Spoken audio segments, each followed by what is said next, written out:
देखो, मैग्जिम्स यानी सूत्र हैं कुछ जिनको यदि हम भाषा शिक्षण में या शिक्षण में भी, टीचिंग में भी अगर यूज करें तो हमारी टीचिंग इफेक्टिव हो सकती है, प्रभावी बन सकती है और बेहतर तरीके से बच्चे सीख सकते हैं और हम सिखा सकते हैं। तो फर्स्ट जो मैग्जिम है, कुछ ज्यादा मैग्जिम्स नहीं, कम ही मैग्जिम करेंगे। मैग्जिम्स ऑफ लैंग्वेज टीचिंग यानी कि सूत्र भाषा को सिखाने के, पढ़ाने के कौन से हैं? तो maxims of teaching are of universal significance. ये जो सूत्र हैं, जो छोटे छोटे वेरीफाइड फॉर्मूलाज काइंड ऑफ मान लो आप, ये सार्वभौमिक रूप से अपनी महत्ता रखते हैं, यानी यूनिवर्सली। चाहे आप बच्चे को इंडिया में लैंग्वेज पढ़ा रहे हो, चाहे आप बच्चे को यूएस में पढ़ाओ, चाहे साउथ अफ्रीका में पढ़ाओ, चाहे अमेरिका में पढ़ाओ। These maxims help the teacher to teach systematically. एक सिस्टम बन पाता है कि आपको एक दिशा मिल पाती है कि आप किस तरफ जाएंगे, कहां से शुरू करेंगे, किन छोटे छोटे पॉइंट्स को, सूत्रों को आप फॉलो करेंगे। ठीक, तो दो इंपॉर्टेंट चीजें, एक तो ये यूनिवर्सल सिग्निफिकेंस है, चाहे आप कहीं भी हो, टीचिंग में सभी जगह पर ये चीज हेल्प करेगी, और दूसरी चीज है सिस्टमैटिकली आप सिखा सकते हो। ठीक है, आ जाओ वापस से, कोई मजाक की बात नहीं करेगा आज, वैसे ही फोकस में कमी है। आगे बढ़ते हैं। पहला मैग्जिम है नोन टू अननोन। छोटा सा सेशन है आज, क्वेश्चंस इंक्लूडेड नहीं है। नोन टू अननोन यानी ज्ञात से अज्ञात की ओर। कई बार ये डायरेक्ट भी क्वेश्चन आ जाता है यूपीटेट वगैरह में भी कि कौन सा एक मैग्जिम नहीं है, कौन सा एक सूत्र नहीं है। ज्ञात से अज्ञात की ओर। देखो, यहां पर बच्चे को हम ये नहीं मानते कि वो ब्लैंक स्लेट है, यानी कि खाली बर्तन है, उसको तो कुछ नहीं पता और आप तो उसके अंदर कुछ भरेंगे, ऐसा नहीं माना जाता। माना जाता है कि उसका अपना कुछ एक्सपीरियंस होगा, अनुभव होगा, कुछ अनुभव लेकर के वो स्कूल में या कक्षा में बैठा होगा। तो it is based on the fact that a learner is not blank slate नहीं है बच्चा। इस सिद्धांत को मानते हुए ये एक सूत्र बनाया गया है कि नोन टू अननोन जाएंगे, पहले वो सिखाएंगे जो बच्चे को पता है, जो उसका पूर्व ज्ञान से संबंधित है, जो जुड़ा हुआ है, जो उसने अपने आसपास देखा है, जिन चीजों को वो जानता है, उसके आधार पर बिल्डिंग बनाएंगे। उन चीजों की तरफ जाएंगे जिनको वो नहीं जानता है ना। तो कह सकते हैं it is considered that old knowledge Lay's the foundation, यानी पूर्व ज्ञान जो है वो एक नींव का काम करेगा नई नॉलेज के लिए। तो ओल्ड के साथ हम जोड़ देते हैं, प्रीवियस नॉलेज के साथ पूर्व ज्ञान से जोड़ करके हम नए ज्ञान का निर्माण करने का प्रयास करते हैं। जो वो जानता है, जो नोन है चीजें, उससे उसको अननोन की तरफ लेकर के जाते हैं। ठीक है, पेड़ तो उसने देखे होंगे, लेकिन पेड़ों के बारे में ऐसी बहुत सारी चीजें होंगी जो उसको नहीं पता होंगी, तो आपने उससे कनेक्ट कर दिया दूसरी चीज को। ठीक, previous knowledge can be use to increase and widen the outlook of a learner. बच्चे की जो दृष्टि है उसको आप वाइडन कर रहे हैं, उसके दृष्टिकोण को क्या कर रहे हैं, बड़ा बना रहे हैं, जिससे कि जो उसकी प्रीवियस नॉलेज है उसका इस्तेमाल करके आप उसके पॉइंट ऑफ व्यू को, उसके आउटलुक को वाइडन कर रहे हैं, यानी कि बिल्कुल उसका दायरा बढ़ा रहे हैं, उसके पूर्व ज्ञान से कनेक्ट करके नई चीजों को। तो नोन टू अननोन, जो चीजें वो पहले से जानता है उससे आप अज्ञात की तरफ लेके जा रहे हैं। अननोन टू नोन कुछ नहीं होता, कई बार ऑप्शंस में ये भी दिखता है आपको। ठीक है बात, तो जो वो पहले से जानता है उससे आप कनेक्ट करते हैं, जैसे मातृभाषा है उससे आप कनेक्ट कर रहे हैं, फिर जो वो नहीं जानता उसकी तरफ। फिर है सिंपल टू कॉम्प्लेक्स। हमारा जो तरीका है वो यही रहता है कि सिंपल टू कॉम्प्लेक्स जाया जाए, यानी सरल से जटिल की ओर। ऐसा नहीं है कि सबसे पहले आपको सबसे मुश्किल चीज करा दी जाए, सरल से जटिल। जटिलता धीरे धीरे बढ़ती जाती है। आप जैसे जैसे क्लास 1 में हैं तो कुछ चीजें सरल होंगी, फिर आप क्लास 2 में हैं तो उससे और ज्यादा कॉम्प्लेक्स होगा। एक चैप्टर आसान है, उसके आगे वाला उससे और टिपिकल, फिर और टिपिकल, फिर और टिपिकल, मतलब कॉम्प्लेक्स होती जा रही हैं चीजें जैसे जैसे आप आगे बढ़ते जा रहे हैं। जीवन में भी ऐसी ही चीजें चलती हैं। खैर, सिंपल टू कॉम्प्लेक्स होती जाती है, मतलब सरल से जटिल की ओर हम जाते हैं। पहले सरल चीजें, आसान चीजें, फिर कॉम्प्लेक्सिटी बढ़ती जाएगी, लेवल्स बढ़ते जाएंगे। गेम भी अगर आप कोई खेलते हैं तो उसमें भी वही होता है कि जैसे ही एक लेवल आप क्रॉस करते हैं दूसरा लेवल जटिल हो जाएगा, कॉम्प्लेक्स हो जाएगा पहले वाले से। कैंडी क्रश तो बहुत खेला होगा, मतलब मेरे को याद है अपने कॉलेज के टाइम पे खूब दबा करके लोग कैंडी क्रश खेलते थे। पूरे मेट्रो में सबका फोन में कैंडी क्रश ही चलता रहता था। मैं नहीं खेलती थी ऐसे रास्ते में, गेम नहीं, ऐसे दोस्तों से बातें करने में ज्यादा मजा आता है। देखो, first simple things should be taught and then complex things, यानी पहले हम क्या है, आसान चीजें क्या करें, सिखाएं, उसके बाद कॉम्प्लेक्स चीजों की तरफ जाएं, जटिल की तरफ जाएं। ठीक, knowledge of simple things encourage learners so that they can easily understand complex things. अगर आपको सिंपल चीजें पता है तो आपको मजा आएगा कि अच्छा मैं इसके बारे में और जानूं, तो आप कॉम्प्लेक्स तक पहुंच पाते हैं। ठीक है, मैं तो अब भी खेल रही हूं। कौन है ये व्यक्ति? Mukesh. For example, simple sentence should be taught first. जो आसान सेंटेंसेस होते हैं, गेट आउट, है ना, मे आई गो टू वॉशरूम, ऐसे छोटे छोटे सेंटेंस आप बच्चों को सिखाते हैं पहले, यानी सिंपल चीजें हम पहले सिखाते हैं, फिर वो कॉम्प्लेक्सिटी की तरफ आप बढ़ते हैं। सिंपल सेंटेंस भी आप पहले सिखाते हैं, बाद में उसको कॉम्प्लेक्स की तरफ लेकर के जाएंगे। तो हम आसान से मुश्किल की तरफ जा रहे हैं, अगर देखा जाए तो सरल से जटिल की ओर जा रहे हैं, जटिल से सरल की तरफ नहीं जाते। फिर है कॉन्क्रीट टू एब्स्ट्रैक्ट, यानी मूर्त से अमूर्त की ओर। मूर्त से अमूर्त की ओर।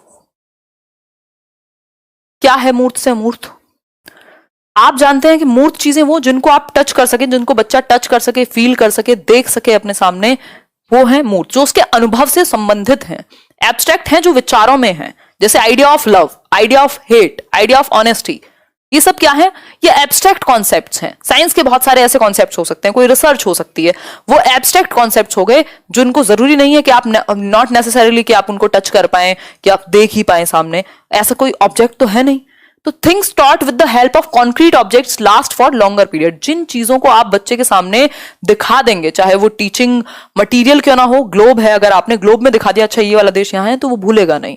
अगर आप सेब की बात कर रहे हैं, यानी एप्पल की, और एप्पल का कुछ या तो पिक्चर दिखा रहे हैं या तो फिर उसको रियल एप्पल दिखा रहे हैं कॉन्क्रीट ऑब्जेक्ट के फॉर्म में, तो वो भूलेगा नहीं। मतलब वो चीजें ज्यादा लॉन्ग लास्टिंग होती हैं जिनको हम रियल ऑब्जेक्ट्स या फिर मूर्त रूप में देख लेते हैं, जिनका एक हमारे पास एक मोटा रूप अवेलेबल है, जिसको हम टच फील कर सकें। तो हम कॉन्क्रीट टू एब्स्ट्रैक्ट, पहले वो चीजें प्याजे की भी स्टेजेस में पहले कॉन्क्रीट ऑपरेशनल ही आती है, क्योंकि बच्चे की समझ पहले कॉन्क्रीट चीजों के प्रति डेवलप होती है, फिर वो जाकर के जटिल चीजें, एब्स्ट्रैक्ट चीजें जो विचारों में हो, उन पे वो बात कर पाएगा। ठीक, आगे बढ़ेंगे फोर्थ मैक्सिम की तरफ।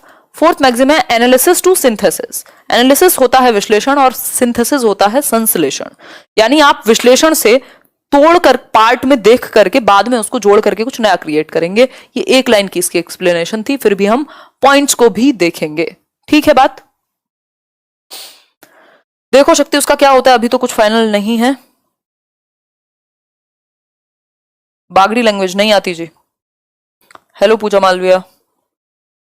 पूजा मालविया जो है बहुत ही एकदम फर्स्ट बैच कह सकते हो आप यूट्यूब पे, जब शुरू में फर्स्ट टाइम सीटेट हुआ था, वैसे तो काफी टाइम हो गया इस बात को भी। करेंगे मैथ पेडागोजी पे काम, देख लेंगे। अभी जो हो रहा है वो तो देखो एटलीस्ट। सारी एक्सपेक्टेशन एक ही व्यक्ति से रखोगे, कैसे जीवन चलेगा?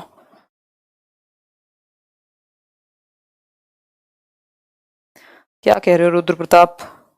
देखो एक बार पहले आंसर करो, मतलब समझो इसको। हिंदी में आएगी अगले साल बुक, हिंदी में बुक आएगी अगले साल, है ना?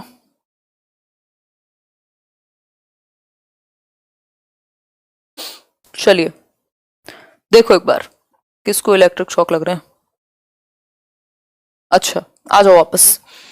A complex problem when divided into different parts can be understood easily। मतलब बात ये कही गई है कि एनालाइज करते हैं जब हम किसी भी सिचुएशन को, किसी भी प्रॉब्लम को, किसी भी सक्सेस या फेलियर को, तो हम उसको पार्ट्स में देखते हैं कि भाई ये ऐसा रिजल्ट आया तो क्यों आया, इसके हिस्से क्या हैं और कैसे हम इसको जान सकते हैं। तो किसी भी एक कॉम्प्लेक्स या एक बड़ी जटिल समस्या को हम डिवाइड करके देखते हैं, पार्ट्स में, हिस्सों में तोड़ करके देखते हैं उसको कंप्लीटली समझने के लिए।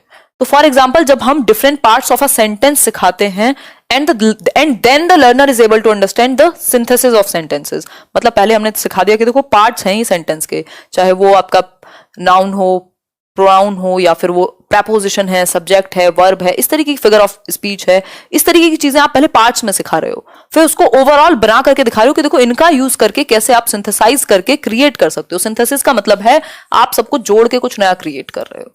तो पहले आप पार्ट से होल की तरफ लेकर के जाते हो, इनडायरेक्टली ये भी कहा जा सकता है। सिंपल बात। आगे बढ़ेंगे। इंडक्शन टू डिडक्शन, ये बहुत ही कॉमन और बहुत ही इंपॉर्टेंट। इंडक्शन टू डिडक्शन यानी आगमन से निगमन की ओर लेके जाएं हम। पहले बच्चे को इंडक्टिव मेथड में क्या होता है, आप पहले एग्जाम्पल देते हैं। जैसे नाउन अगर आप पढ़ा रहे हैं तो पहले डेफिनेशन की जगह पहले आप एग्जाम्पल्स देंगे कि अच्छा बच्चों बताओ तुम्हारी फेवरेट जगह कौन सी है, फेवरेट डिश कौन सी है, फेवरेट मतलब बेस्ट फ्रेंड कौन है तुम्हारा, पापा का नाम क्या है, मम्मी का नाम क्या है। ये सारे एग्जाम्पल्स आपने लिए और बोर्ड पर लिख दिए।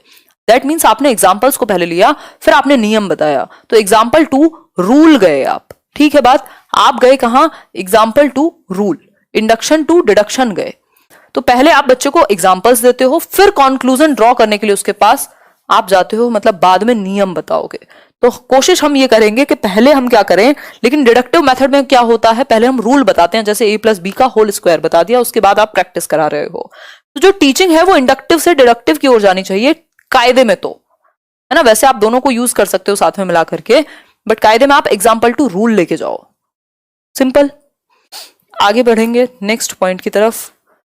होल टू पार्ट्स, यानी आप, ये लास्ट है आज के लिए, होल टू पार्ट्स यानी समग्र से